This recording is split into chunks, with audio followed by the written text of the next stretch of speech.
Magandang araw kaibigan! Tuloy po kayo sa Felicidad's Channel. Sa mga kwento ng buhay at pag-ibig na hinalukay sa natatagong baul ni Felicidad. Pero bago po tayo magpatuloy, huwag niyo pong kalilimutan na i-like ang video, i-subscribe ang channel, at i-click ang notification bell para lagi kayong updated sa mga parating pa na upload.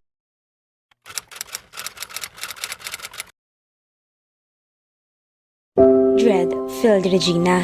Alam na agad niya kung sinong kasama nila ni Bembol sa lugar na iyon kahit hindi niya tingnan.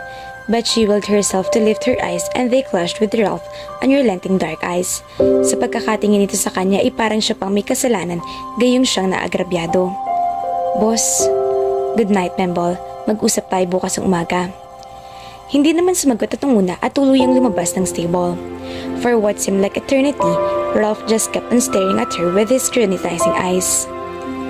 Where the hell do you think you're going? To bed? Bakit kailangan mo pang malaman? If it's to frolic in bed with one of my ranch hands. Stop it right there. She angrily interrupted. Nagsasawa na siyang pakisamahan ito. Who do you think you are? Amo ninyo ako, trabahador kayo. Kung sa tingin mo ay pinapayagan kong ginagawa ninyo ay mag-isip-isip ka. Itong isa sa mga rason kung bakit ayoko ng babae sa rancho. You're nothing but a distraction. Ano sa tingin mong gagawin niyo rito? Let him fill you up real good before taking you against the stall door to have a good fuck? She was shaking with rage and couldn't stop herself from walking towards Ralph and giving him the slap of the century. Tumakbo siya ng mabilis, pero mas mabilis ito dahil nahagip siya nito at binuhat. Don't ever lift your hand against me. He moved in to take her lips roughly, but she turned her head just in time to feel his hot breath fan across her cheek. Her arms flayed wildly as she fought him for all she worth. Bumalik ang takot niya at muling nanlaban. Hindi siya makapapayag na makuha siya ni Aunt Bemol. Buong lakas na itinulak niya si Ralph at hindi naman siya biniko ng panalangin niya dahil nagkaroon siya ng ibayong lakas at nakawala siya mula rito. Dali-daling nagtatakbo siya palayo roon. Ralph, however, was very dazed from the ordeal, but it was no less than what he deserved. He just stood there for a moment, so ashamed of his behavior. A lot of women irritated him, but he never physically attacked one of them. He had no idea what fueled his anger. He just lost control when he saw Bembol kissing Regina, touching her. Unexplainable jealousy had taken over him, despite the fact that he had no claim over her. No part of her intimately belonged to him. Hindi niya mapaniwala ng nararamdaman niya. Hindi niya alam kung kaya niyang patunguhan ng damdamin niya. Actually, she had been getting beneath his skin for weeks. From even the very first day he saw her, he was fascinated not only by her beautiful translucent skin and plump pink-colored mouth of her, but with her wit and spunk as well. She was headstrong and not gullible like any other girls he knew. His sense of very strong character, and he liked that in a woman. Gusto niya ang babaeng kayang ipagtanggol ang sarili, kayang lumaban at hindi basta nagpapatalo, lalo na sa isang lalaki. But it was only to mask a skirt needed. He lusted after his housekeeper almost to distraction. It became painfully aroused when his body felt her luscious curves. He didn't want any distraction, and Reggie was a beautiful distraction that puts its body on fire. He willed his body to move. Even though he had been aroused as hell, his conscience was nagging him to death. He mounted the stairs with heavy feet, and his eyes journeyed down the hallway where Reggie's room was located. He wanted to apologize but thought otherwise. Alam niyang galit ito sa ginawa niya at hindi makakabuting kausapin niya ito ngayon at humingi ng pasensya. Nasaan siya? Ralph asked without preamble. She doesn't was it to you. At sino nagsabi nun? Ikaw?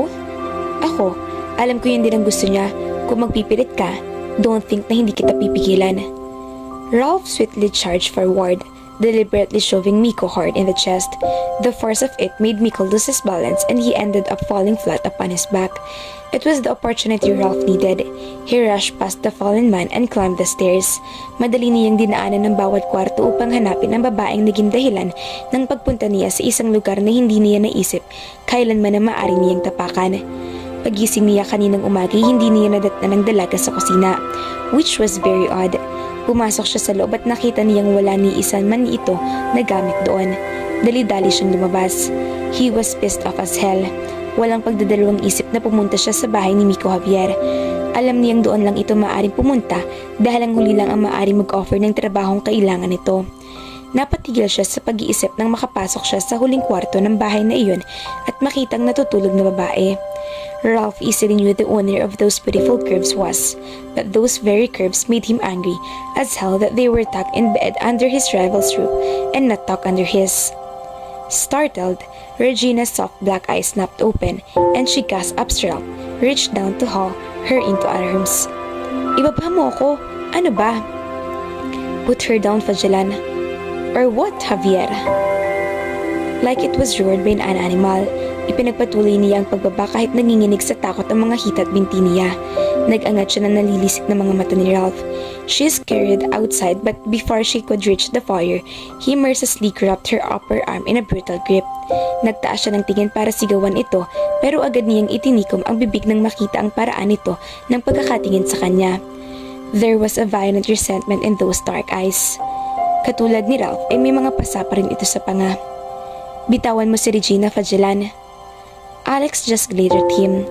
Nakita niyang humakbang din si Miko para sumunod sa kanya. Nakita niyang galit nito at alam niyang wala itong pag-aalinlangan na tapusin ang nasimulang rambulan nito at ni Ralph. Pero hindi na niya gustong magkasakitan pang mga ito dahil sa kanya kaya pinigil niya ito. She pleaded with him silently with her eyes and solemnly shook her head. Miko stopped but gave her a questioning and bewildered gaze. Hindi niya kailanman ninais sa may lalaking mag-aaway nang may pag-itan sa kanya. Pero hindi niya gustong madami si Miko sa laban niya. Ralph showed her out of the door, none too gently before turning back to stare at Miko. You come near to her again, Javier. I'll kill you. Bakit mo siya sinabihan ng ganun? Wala siyang ginawang masama. I'm the one who went to him. Hindi naman sumagot si Ralph at galit na binuksan ang pinto ng Land Rover nito.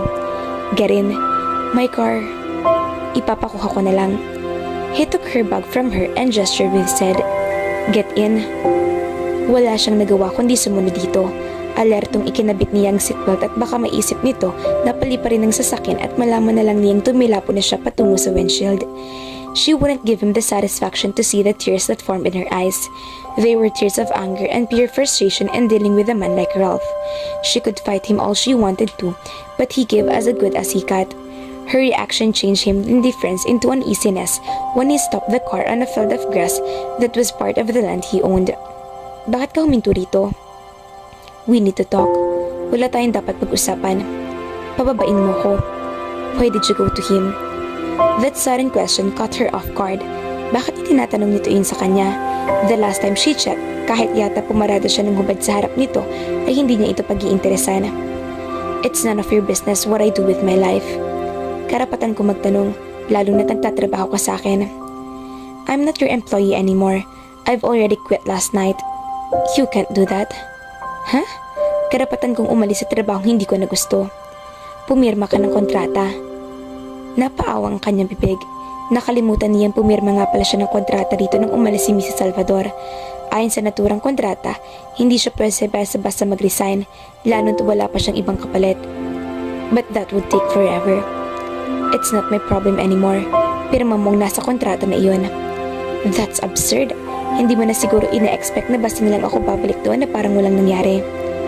I fired Bembol. Napatitig siya rito. Biglang hindi ma-process ng isip niyang sinabi nito. Hindi niya ito maintindihan. Alam niyang ikinagagalit nito ang naging pagsulpot niya sa buhay nito. Tahimik ang buhay nito at ang mga tauhan bago siya dumating. Narinig niyang walang sinasanti si Ralph sa napakahabang panahon dahil wala namang rason dahil masisipag at responsable mga tauhan niya. You don't have to worry. He won't bother you anymore. Hindi ko maintindihan. Gustong gusto mo akong paalisin dati, pero ngayon naman ako na mismong umaalis ay ayaw akong pumayag. Dahil ba sa karibal mo ako pumunta at nasaling ang pride mo, lalo na't para akong antique na bagay na ginawa ninyong auction noon? There was no reason for you to go running to him. Sapat na ginawa mo kagabi para magdesisyon akong umalis. I'm sorry. You're sorry? Tama bang narinig ko? Better accept it. Iyan ang huling pagkakataon na sasabihin ko yon. You're a complete jerk. I know. Now, why did you go to him? Hindi ko alam kung anong gusto mong isagot ko sa tanong mo at wala akong balak na isatisfy ang pride mo. Hindi sumagot si Ralph sa sinabi ni Reggie. It was not only his pride that was bruised. Jealousy slithered in his gut along with the intense lust. He was sorry for what he did last night, but he erased the image of the sweet luscious curve he felt and still wanted to feel, and that craving was driving him insane. Wala siyang karapatan kay Reggie dahil hindi naman sila magkarelasyon, pero hindi niya matanggap na may ibang lalaking nahawak dito, lalo na kung ang lalaking yun ay si Mikael Javier. If she wanted to be satisfied sexually, why go elsewhere when he'd willingly satiate her with lust, well as known. Those terror-filled eyes tortured him and haunted him even in his sleep. Kung bakit ba isang simpleng tingin lang nito sa kanya ay parang mababaliw siya. Mabilis siya nitong naapektuhan at hindi niya maipaliwanag. The urge to protect her was strong, it frightened him. That was a first for him. Babalik ka sa rancho. Kung gusto mo talagang umalis, siguraduhin mo lang na magugustuhan ko ang kapalit mo. Maliwanag ba? Hindi kita maintindihan. I know you hate me too much, but you don't want me to leave. Bakit? Isang tanong iyon na hindi niya alam ang sagot, nor did he try to supply one. Binuhay niya ang makina ng sasakyan at tahimik na nag-drive siya pabalik sa rancho. Bumalik si Reggie sa rancho pero desidido siyang makahanap ng makapalit. Sa kadesperaduhan niya, pati si Minyang ay inalok niya. Tigas naman ito sa pagtanggi. Naintindihan naman niya ito dahil may sarili rin itong negosyo na inaasikaso. But she was very disheartened about it. Ngayon ay naintindihan na niya kung bakit umabot pa sa dyaryo ang pag-a-advertise si Mrs. Salvador. Napabuntong hininga siya kahit nasa harap siya ng pagkain. She absently picked her food as she stared down at her plate. The more she pondered over her situation, the more her head hurt. For the life of her, she just couldn't figure out Ralph. Pagkabalik nila ng nagdaang araw sa rancho ay sinabihan siya nitong magpahinga at huwag muna magtrabaho. Nagtataka man ay sumunod siya rito pero nagkamali siya ng desisyon. The peace that he had that allowed her made her realize her sudden curiosity about him. Hindi siya pinagpahinga ng isip niya dahil wala rin siyang tigil sa kaka-analyze sa pinagagawa nito. Sure, he hated her. He hated her for being born as a woman, and in most cases, that would be fine with her. But with Ralph, it was different. At yun ang hindi niya maintindihan. Wala ito ni isang magandang ugali na ipinakita sa kanya. She abhorred men like Rafael Fagelan, men who thought they were untouchables, as if ang mga itong mga hari. Pero nakakapagpaintriga sa kanya yung attitude nito. She couldn't repress the quivers that struck off her body when it remembered the feel of his confident touch on her skin. And God help her, she wanted to be touched like that again. Ironically, ito lang ang tanging lalaki na kapagpadama niyon sa kanya. She felt his presence when he took his usual seat at the table. His skin was bronze and muscles undulated beneath the tan. A renewed sense of awareness flooded her senses as she became sexually conscious of this man displaying his body, tempting her out of her mind to touch that was seemingly forbidden. Gusto niyang lumubog sa kinuupuan o kaya ay mag-alahiro. Nakamura at bumalik sa oras sa kapapasok lang nito sa kusina. Because she witnessed the brief, silent upturn of the corner of his mouth, he looked devastating when he smiled. Hindi na niya matagalan ng presensya nito kaya tumayo na siya. Kakain ka na ba ng almusal? Hindi. Nakatulog ka ba ng maayos kagabi? No, sagot niya. She turned back to the sink, her head slightly bowed, and then silence. Anong gagawin mo ngayong araw na ito? Bakit mo gustong malaman? Wala ka namang pakalam kung ano ginagawa ko sa sarili kong oras. Then she looked at him again, a slow fire of anger simmering her eyes. Let it rest, Reggie. I already apologized. Sinabihan na akong woman hater ka. Hindi ako naniwala. Sana'y nakaiwas ako sa mga ganitong eksena. I don't hate you, Reggie. Oo. Napaka-close nga natin simula nang dumating ako dito. I guess I deserve your sarcasm and your hate, but perhaps one day I could earn your forgiveness. Tulalang napatitig siya rito. With that comment, he instantly torn down the defenses she had uplifted bitterly against him. Would you like to go to church with me? Ikaw? Magsisimba? No pressure kung ayaw mo. Just tell me yes, nor, or go to hell. Sabihin mo lang. Saka ka na pumunta sa impyerno. I need to see for myself na naniniwala ka nga sa Diyos. Hindi kalakihan ng simbahan sa Santa Ines. Sa tingin niya'y tama lang iyon para sa populasyon ng lugar. Pinakita siyang mga kakilala roon katulad ng may-ari ng supermarket sa bayan na sa Ivy Reyes. Nakita rin niya si Ate Minyang at hindi niya ina-expect na makikita rin niya sa simbahan si Mikael Javier. As Ralph's bruises were apparent, so were Miko's. Hindi na siya magtataka kung magpatanging tagni ang mga taga Santa Ines ang mga pasang nakikita ng mga ito. Siguro iniisip ng mga ito na siya lang naman ang bago sa lugar.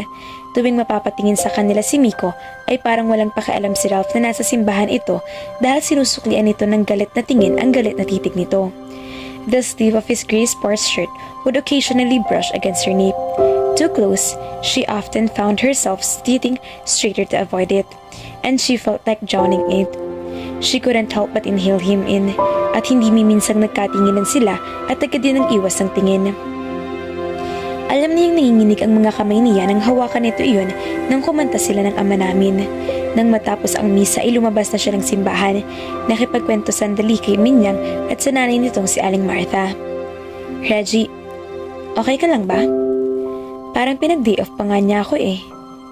She didn't proceed to tell him that she spent a good deal of the day looking for a replacement. Hindi ko maintindihan kung bakit mo ako pinatigil kahapon at sumama ka sa kanya na parang maamong tupa.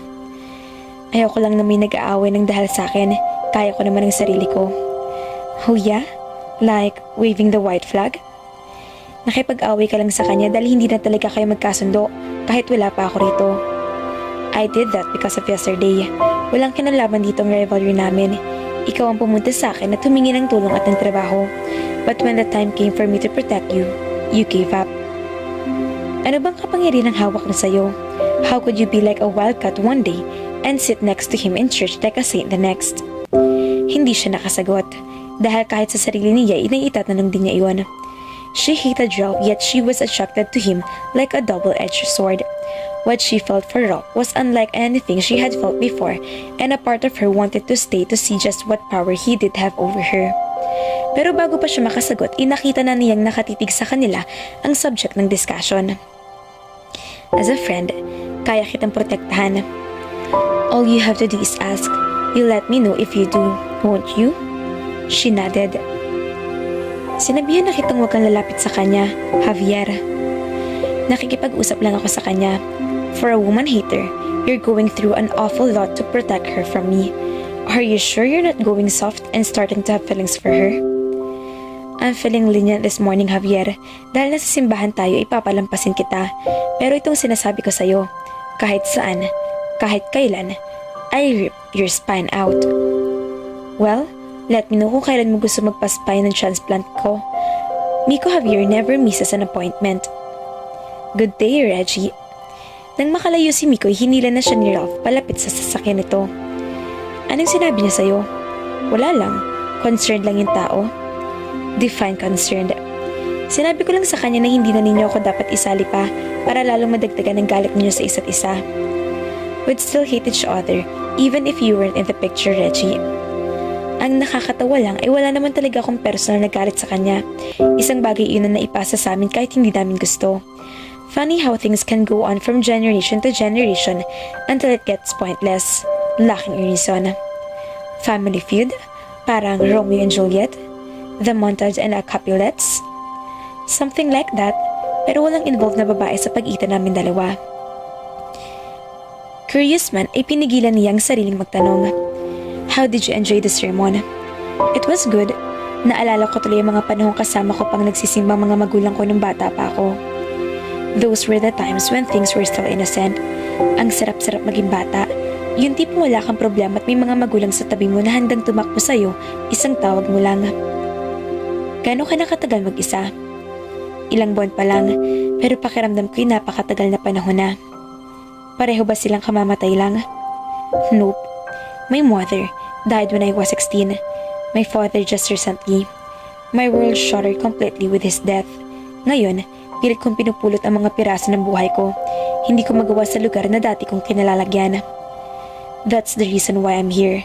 I was offered a way out and I took it. I guess I came here for my own selfish reasons. There's nothing selfish with what you did. We need to do that one way or another. Tao lang naman tayo at hindi naman natin kayang harapin ang lahat ng problema. Mas maganda nga na habang maaga ay gumawa na tayo ng move kaysa naman dumating ang panahong pagsisihan natin ang hindi natin ginawa noon. And do you have something in your past that you regret? The question was about of her mouth because she took a think. She watched as his jaw tightened. his eyes unblinking. Every day. May mga sugat sa buhay natin na mahirap gamutin. Minsan, ay kulang pa ang buong buhay natin. Hindi na ito muling nagsalita at hindi rin na siya nagkomento. Inisip niya ang sinabi nito. For the first time, she was beginning to see and understand that even big bad wolves had wounds and feelings that they wish no one saw.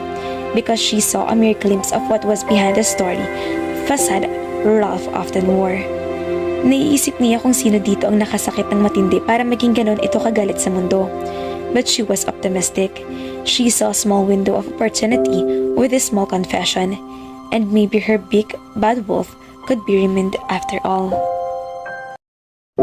Miss Reggie, nakita niya ang mga tauhan ni Ralph na kumakaway sa kanya. Ngumiti siya ng tipid at ibinalik ang paningin sa mga hawak na sulat. Pagkatapos niya sa gawaing bahay ay pumunta siya sa mailbox para sa mga sulat, pero isang partikular na sobre ang nakapagpatulala sa kanya. Her heart thundered in her chest. Wala yung pangalan na nagpadala o kaya ay return address, pero alam na niya kung sino nagpadala niyon. Mabilis siyang naglakad papasok sa bahay. Dumiretso siya sa study room ni Ralph at iniwan ang mga sulat nito roon. Pagkatapos ay pumasok siya sa sariling kwarto at binuksan ang laman ng naturang sobre. I know where you are. Napapikit siya. Alam niyang tapos ng malilikayang araw niya. Kung mayroon mang natitira pa, alam niyang kailangan na niyang umalis, pero hindi niya maintindihan ang lungkot na biglang naramdaman sa magiging pag-alis niya. It wasn't like Ralph would absolutely die of a broken heart if she left. Knowing him, he'd probably throw a party in celebration of her departure. Pero kahit paano ay ayaw talaga niyang umalis ng Santa Ines, pero wala siyang pagpipilian. Pero palagi na lang bang magiging ganoon ang buhay niya? Palagi na lang ba siyang tatakbo at matatakot para sa kinabukasan niya? Fighting back the stinging tears that formed behind her tattoo-shite eyelids, she prayed for a godsend. God only knew she desperately needed a miracle. Kinagabihan niya inagdesisyon siyang mag-iwan ng resignation letter para kay Ralph. Aalis siya, pumayag man ito o hindi. Anong kailangan mo? Dapat ay natutulog ka na. Akala ko'y naiwan mong bukas ang ilaw. What's that in your hand? Hindi importante, pwede mo naman bukas. Bring it here. His face was even harder, devoid of every emotion but aloofness. Humakbang siya palapit. Alam niyang magsasayang lang siya ng boses kung tatanggi siya at makikipag-away rito dahil sa huli ito rin ang mananalo. What the hell is this? Basahin mo kaya? Anong ibig sabihin nito? Hindi ka ba marunong magbasa? Gusto mo bang i-translate ko pa sa'yo verbally? What's this? Akala ko ba'y okay ng lahat dahil wala naman na dito si Bembol? It was not about that. I want to leave. I could sue you for breach of contract if you don't render your 1-month notice. I understand. Kahit wag mo na akong bayaran para sa isang buwan na yon, at naintindihan ko ring magkahabla ka. But I can't stay here. I refuse to stay here. At bakit? As your employer, karapatan kong malaman ang dahilan ng pag-alis mo. May sarili akong dahilan. Nag-iwas siya ng tingin. He was quiet for a second or two. May kinalaman ba ritong ginawa ko? Dahil hindi mo yun dapat ginawa. She would let him think whatever he wanted. Let him think she was leaving because of him. Reggie, I just almost kissed you. I didn't rape you. You're acting as if I had violated your holier than thou virtue. It's not an excuse. Really? Reggie? I wanted to do that first time I saw you. I'm always wondering how that lovely mouth of yours would feel against mine. I'm always curious of your luscious body and how it would feel beneath me. She gasped. As much as she had grown accustomed to his directness, almost everything he said was a sensual shock at her system. You... At a loss for words, Reggie? You should at least be happy that I'm telling you I desire you than being insulted of me not wanting you at all, since you're the closest female in the area. You're an asshole. You already told me that. Now tell me, why are you leaving? Like I said, I deserve at least some explanation. What you just said added up to the reason why I refuse to be here. At karapatan kong umalis sa isang trabahong kapag ayaw ko na. Kung ililigay ko na sampahan ako ng kaso, wala akong magagawa. I wish you good luck. Tumalikod na siya at hindi na hinintay pang isasagot nito. Kinabukasan ay maagang gumising si Reggie. Inayos muna niyang mga gamit niya para sa pag-alis bago siya bumaba para maghanda ng almusal ng mga tauhan ni Ralph. Tipid ng nginitian niyang mga ito at nakipag-usap habang inihahain na niyang almusal sa mga ito. Speaking of naman, hindi niya ito nakita sa labas. Mas maganda na rin siguro iyon para hindi siya mahirapang umalis. Pero alam niyang wala man ang presensya nito, mananatili ito sa kanyang isip. It became worse when he admitted that he desired her and called help her. She felt the same, so it would also help for virtue's protection that she left that place as soon as possible. Naisa na niyang mag-iwan na lang ng sulat para kay Ralph, pero hindi niya ginawa. Kilala niya ito. Baka itapon lang nito ang sulat niya sa basurahan bago iyon basahin dahil ayaw siyang paalisin. She would be known as the woman who had stung his pride, but to her, she would forever remember him as the man who had aroused more than her passion and touched her in a way no man had. Perhaps, no one ever would. Nang tuluyan na niyang maayos ang mga gamit niya, inilibot niyang paningin sa kabuuan ng bahay. She didn't want to say goodbye to a house that became her home for a same time. Pero dahil sa sulat na nasa kamay niya, ay wala na siyang magagawa. Mas okay na rin na magalit si Ralph sa kanya, kaysa naman mapahamak ito ng dahil sa kanya. Katulad ng nangyari sa kanyang ama. Lumabas siya ng bahay nang matiyak ng walang ibang tauhan ang nakita sa pag-alis niya. But she was really depressed about living. Mas mahirap ngayon dahil wala siyang tiyak na mapupuntahan. Nakuha ng isang itim na Lexus ang atensyon niya nang tumigil iyon sa tabi ng sasakyan niya. Pagkatapos ay bumaba ang dalawang lalaki na parehong nakaitim na damit. Bigla siyang nakadama ng kaba. Sigurado siyang siya ang pakay ng dalawang lalaki. Mabilis siyang umikot pabalik sa bahay, pero wari ay nahulaan na ng dalawang lalaking gagawin niya, kaya mabilis din siyang nasukol ng mga ito. Sisigaw sana siya pero may magaspang na kamay na tumakip sa bibig niya. Nagpapalag siya habang tinatanaw ang koral at nagdarasal na sana ay may isa man lang na tauhan ng rancho na lumabas doon at sa kolohan niya. But that hope expired when she felt a blinding pain at the back of her head. Bago siya nawala ng malay ay naisip niya na sana'y naroon si Ralph para tulungan siya. Devil trotted leisurely back toward the house. Ralph wasn't in a much better mood or in a hurry to get there. Ngayon ang araw ng alis ni Reggie. Pwede siyang magbandali para makita ito bago umalis, pero hindi niya ginawa. He wanted to save his pride and tried to beg her to stay. He didn't usually give what someone thought of him, but Reggie could affect him more than what he wanted to admit. Pero wala nga naman siyang ibinigay na dahilan dito. She could think highly of him. Mas lamang ang pagkakataon na napupunan niya mga kamalian nito at tuluyang binaliwala ang mas maraming magagandang bagay na ginawa. Hindi rin niya maintindihan kung bakit pakiramdam niya ay nasa tamang lugar ito sa buhay niya. It was as if she belonged there. Siguro nga ay isa iyon sa mga dahilan kung bakit ayaw niya itong paalisin. Nasanay na siya sa presensya nito. He couldn't imagine looking around and not finding her in a corner of a house, keeping it clean or avoiding his company. He wanted to rationalize himself and his feelings for the woman who had turned his world upside down. Hinahangaan niya ang personality dito. Bihira ang babaeng kayang sumagot at makipagtalo sa kanya. Most of them would cower at the sight of him, let alone attempt to start a conversation. But this woman did, and he admired her guts. Hindi niya mapigilan ng kanyang sarili kapag nasa tabi niya ito. Just a whiff of her inimitable scent drove him crazy. He had to fight himself each and every time to push her away instead of doing what his instincts and loins told him to do. With only him and God witness to his deep thoughts, looking at her for the first time was like an out-of-body experience, where he envisioned her in his arms, their naked bodies entwined, as he made fierce, enduring love to her. Gusto niyang isipin na nararamdaman na iyon kay Reggie, but even he could feel that what he felt for her was more than just physical attraction. He'd be a fool not to notice the allure she presented and how he would kapika a sucker for the littlest of her smiles. Walang imik na naglakad siya pabalik sa bahay. Nang mag-uwi sa driveway ang mga mata niya ay para siyang napako sa kinatatayuan. Naroon pa rin ang Toyota Corolla ni Reggie pero napatakbo siya palapit nang makita niyang nakakalat sa lupa ang mga gamit nito. Mabilis niyang nilapitan ang mga iyon at napansin niya ang maliit na sobre na tumapon mula sa marahil sa loob ng bag nito. He took it and inspected it. His eyes hardened when he read the brief cold line.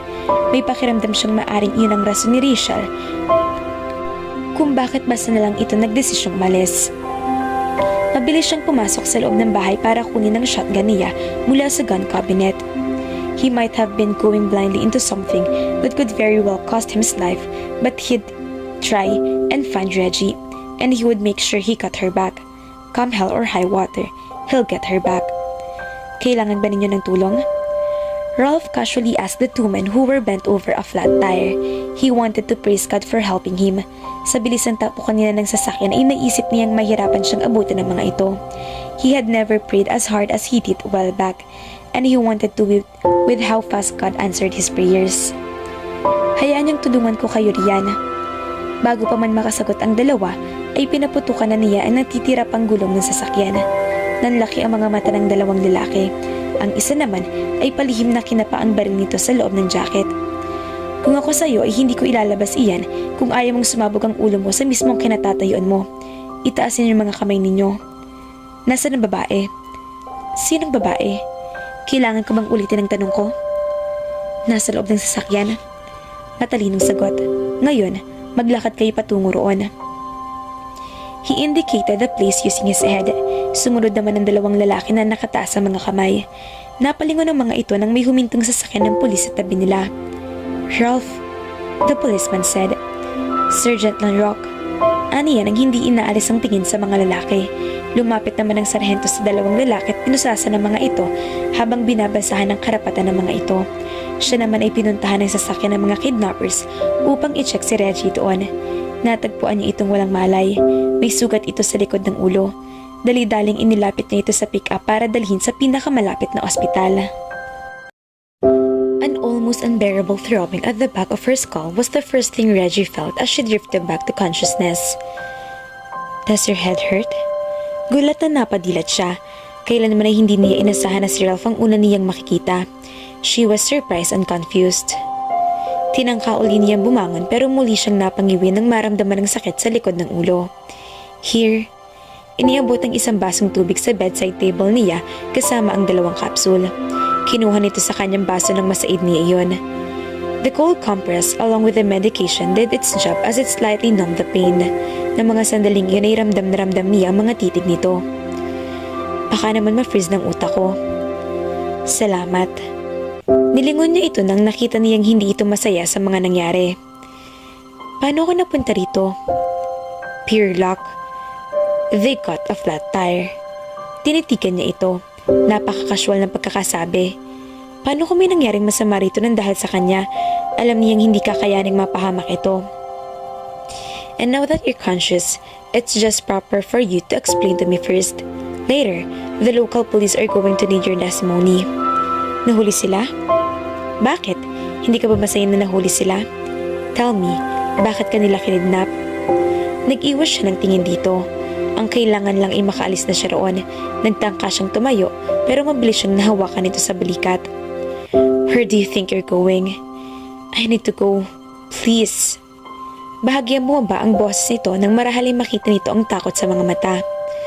Look, Regina, alam ko natatakot ka sa nangyari. But I just probably signed my own death sentence when I help you. Now, you're not going to move an inch until I know what the hell I'm about to die for.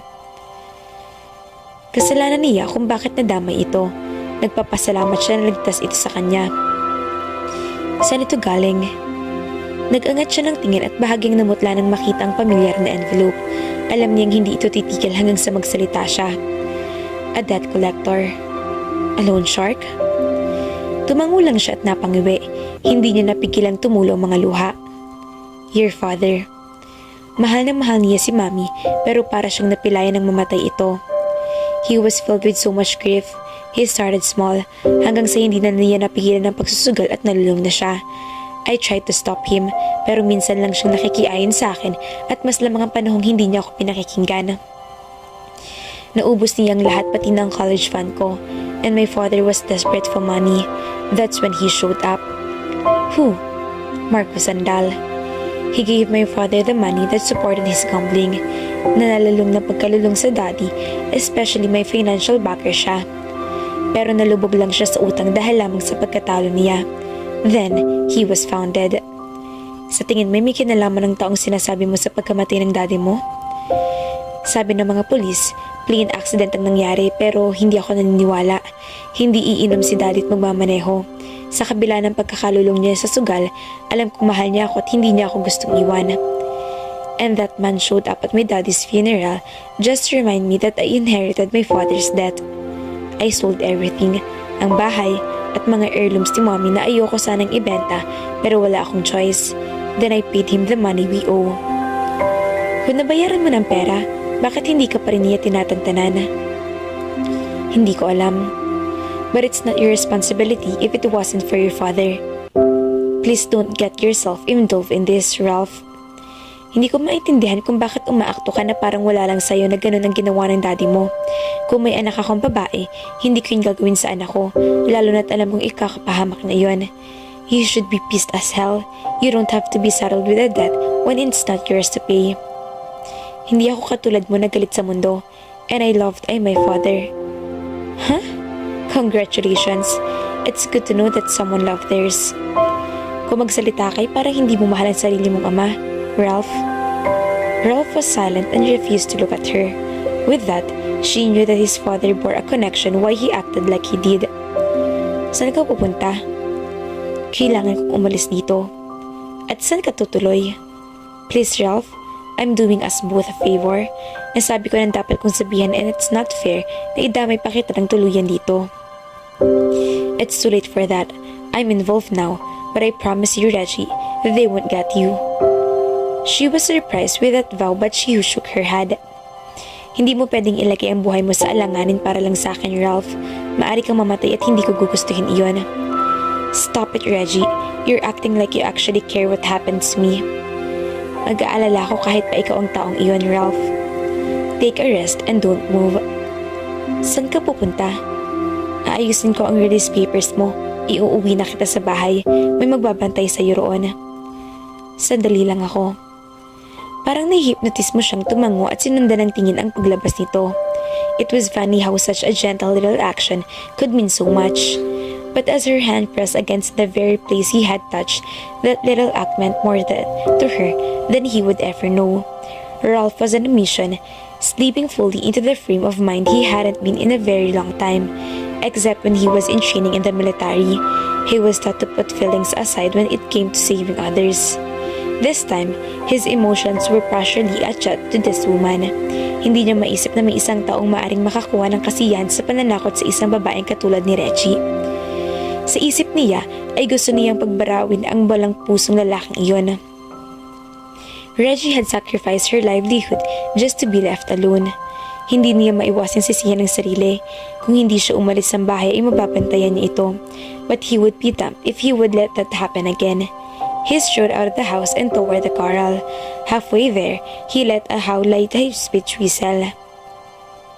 Suddenly, Reggie knew how it felt to be heavily guarded like a treasure or royalty. Kahit saan siya tumingin ay nakikita niyang mga lalaking may dalang armas na umiikot na nagbabantay sa bahay. Dapat ay palagi lang siyang nasa malapit sa bahay. At kung lalabas man siya, ay kailangan may kasama. Then Ralph had to leave for a business transaction and she had the biggest surprise of her life. Isang napakalaking sorpresang hindi lang sa kanya kundi pati na sa mga tauhan ni Ralph ang pagdating ni Miko isang araw. Sa halip na hamunan ito ni Ralph ng suntukan ay sinalubong nito si Miko ng mahigpit. Sa mga gabing nasa rancho si Miko ay nakikipagkwentuhan ito sa kanya, nakikipaglaro ng chess at minsan naman ay ina-update niya ang fiancés nito. He was more carefree and untroubled compared to Ralph. Hindi ito naubusan ng kwento. Sa katunayan, wala nga siyang maalala na nakipagtawanan siya rito. Pero may isang bahagi ng puso niyang gustong marinig ang tawa nito. Miko had the advantage of youth over Ralph, being about 3 years younger. He had that wholesome, good-hearted personality that was the epitome of what she had always wanted in a man. And yet, Ralph was the man she dreamt of at night. He was the one who set all her fantasies on fire. He was the one she wanted, despite the fact that he was the modest man she had ever dealt with her in her life. Tanging si Ralph lamang ang sumasama sa kanya at hindi siya nito ipinagkakatiwala kahit kanino. Hindi ito nakikinig at ito pa rin ang sumasama. Sa mga pagkakataong busy ito ay napapakiusapan nito si Ate Minyang na magdala ng mga kakailanganing grocery para sa rancho. At minsan ay hindi nila maiwasang mapag-usapan si Ralph. That was when she started to somehow understand his own demons. Bakit ka malungkot, Reggie? Tanong ni Ate Minyang. Nahiya na ho kasi ako sa inyo, sa mga tauhan at kaibigan ni Ralph, pati kay Miko. Pakiramdam ko yung nagiging pabigat na ako tapos parang nagiging delikado pang buhay ninyo nang dahil sa akin. Hindi ko alam kung paano ko kayo mababayaran sa mga ginagawa ninyong sakripisyo. Sus, bata ka, huwag mong isipin yun. Buong puso kaming pumayag na gawin ang mga gagawin namin. Iyon na nga ho ang mas ikinakahiya ko eh. Hindi naman talaga ako taga rito at dayo lang. Wala kami narinig na masama laban sa iyo at determinado rin si Star na tulungan ka. Kaya ayun ang gagawin namin. Kahit paano nga ipinagpapasalamat namin ang pagdating mo. Hindi na kasi namin inaasang mag-uusap pa si Ralph at Miko sa tagal namin sinaybaybayan ang dalawang iyon. Nabanggit ho sa akin ni Ralph na wala naman talaga silang personal na away ni Miko. Ano po ba talagang nangyari? Hindi naman ako chismosang tao pero sa tingin ko'y dapat ring malaman ang nangyari. Isang alitan iyon na halos kasing tanda na ng panahon. Nagsimula lang iyon sa negosyo nila sa pagtitrain ng mga kabayo. May isa kasing pumunta rito na ninuno ni Miko dati para mag-alok ng mag-train ng kabayo. Pero dahil sa talagang mautak ang ninuno ni Ralph, inunahan nito ang ninuno ni Miko at siniraan ang mga Javier at doon na nagsimula ang alitan nila na ipinamana sa mga sumunod na henerasyon hanggang sa ang ama ng dalawang iyon na naipamana na rin sa kanila. Hindi mo na rin naman kasi masisisi ang isang negosyante. Kilala talaga ang ninuno ni Ralph na magagaling sa ginagawa at kampiyon sa mga kabayo. So, iyon pala ang nangyari.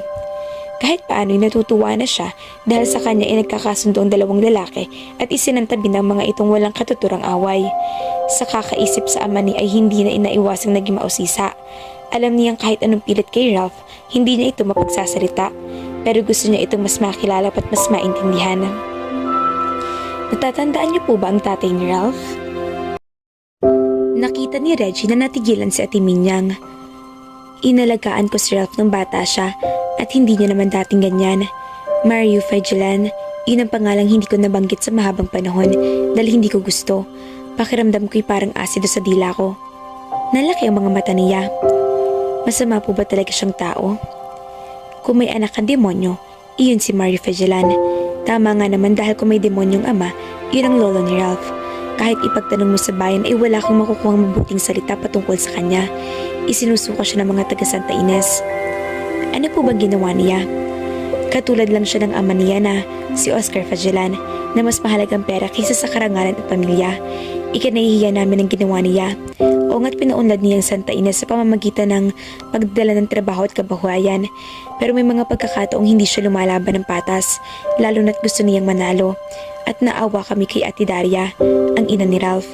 Ipinagkasundo lang kasi siya sa mayamang ama niya kay Mario dahil nasilaw rin sila sa lapi kahit may pera na at mas gusto pang umangat. Si Ate Daria naman ay nasilaw sa itsura ni Mario. Nalaman niya na nakisama pala siya sa isang demonyo nang dinala na siya ni Mario dito. Napakabait ni Ate Daria. Walang maipipinta sa kanya sa mga taga-Isang Ines, maliban sa pagiging martir niya, pero alam namin na tinitiis niya ang pananakit ng asawa dahil sa kaisa-isang anak. Nakadama siya ng galit sa isang taong patay na. Pinagbuhatan niya ng kamay ang nanay ni Ralph. Lagi, kahit sa wala namang kakwenta-kwentang bagay at sa walang basihang pagsiselos. Kahit nga si Father Dakila ay pinagselosan niya, pero ang totoo ay ibinabato nilang niya kay Ate Daria ang sisi dahil siya talaga ng babae. Pero bakit walang tumutulong sa kanya? Pulis, kahit sino. Hindi niya maisip na may taong makakagawa ng ganoon sa kapwa nang walang awa at pagsisisi. Somehow, her heart reached out to Daria. At least, in its tiniest concept, she understood how it felt to fear for her life and wonder if she would be able to breathe in relief to endure another day without the second onslaught of pain and anguish. Naiintindihan kong galit mo, Ineng, pero mag-asawa sila at sa mga panahong iyon ay wala pang masyadong batas na nangangalaga sa kapakanan ng mga minamaltratong kababaihan, lalo na't hindi nagsasalita si Ate Daria at tinitiis lang ang lahat para sa anak. Ang anak niyang lagi ring pinagbubuhatan ng kamay at lagi ring sinasaktan kahit sa kaliit-itang dahilan.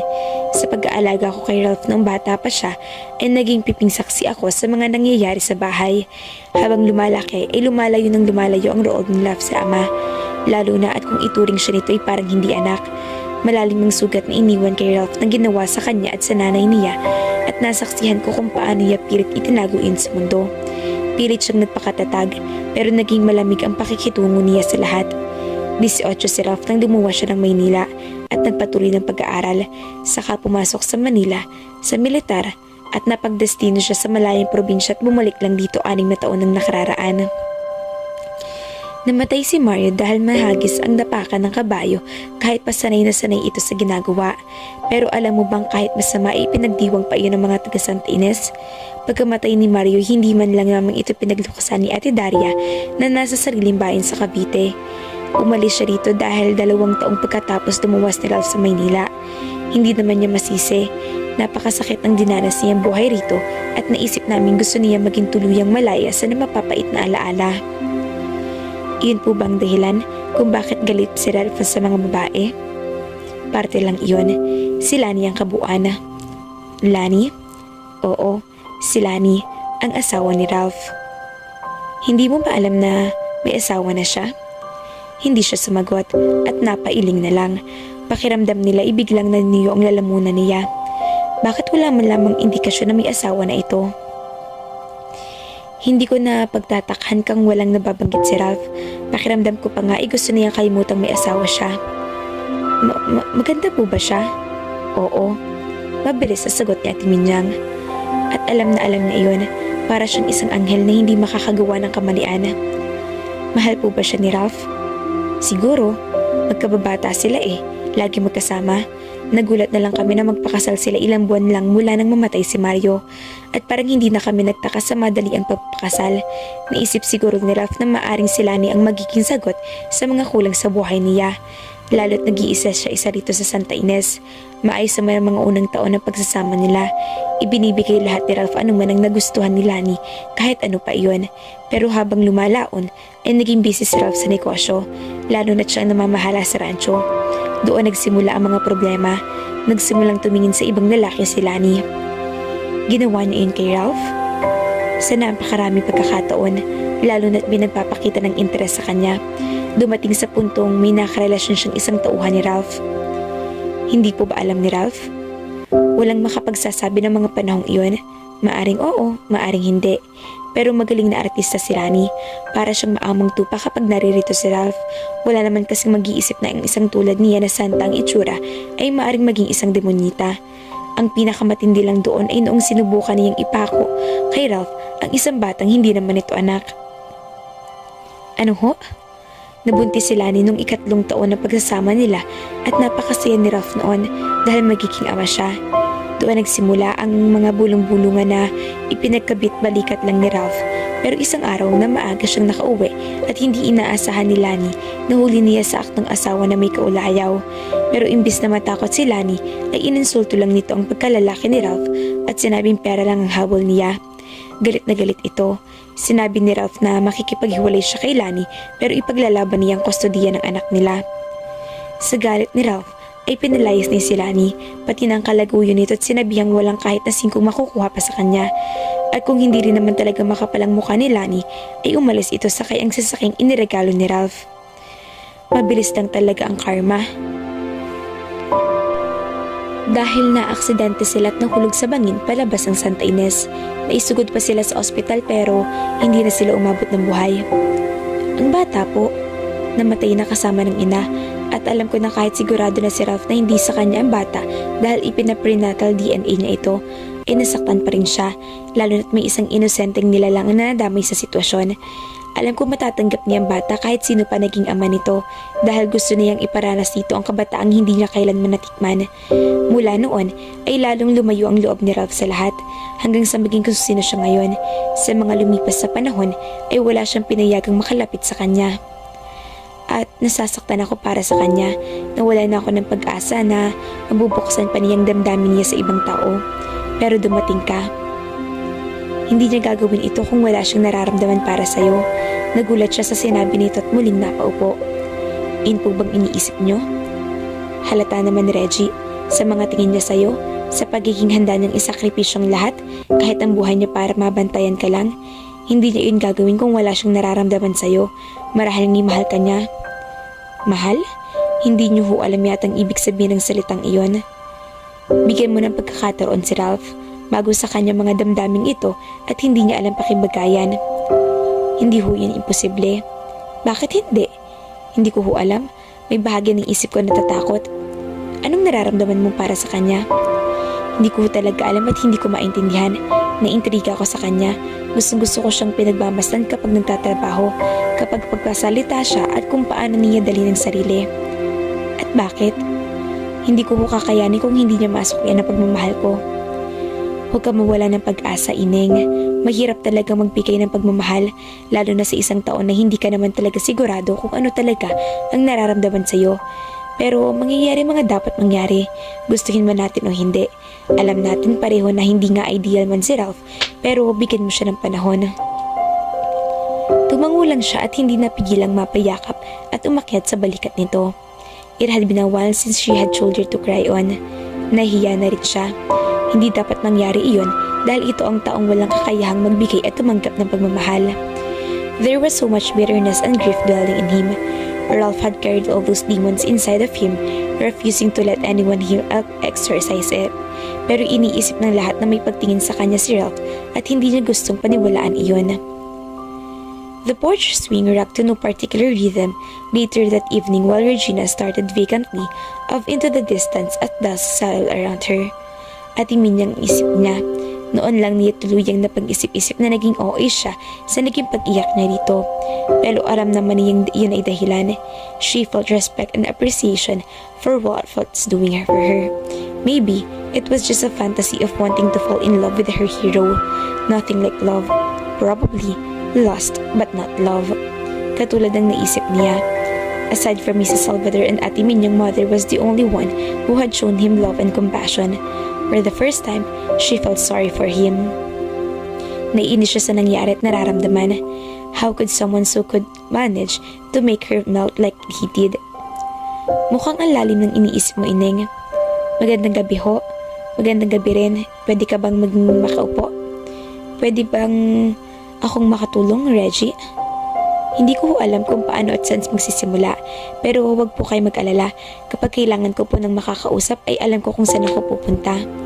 Tumango si Manggoryo. Napakahitahimik po talaga sa probinsya, ano? Ibang-iba sa Maynila na parang hindi natutulog ang mga tao. Oo, kaya hindi ko ipagpapalit ang katahimikan ng lugar na ito sa ingay ng Maynila. Lalo na kapag ganitong gabi at nang kitang-kita mong lahat ng bituin sa langit. Naalala ko tuloy ang mga pagkakataong si Saria ang katabi ko na tumatanaw sa kadiliman ng gabi na nagiging maliwanag dahil sa mga bituin. Namimiss niyo rin ho ba si Mrs. Salvador?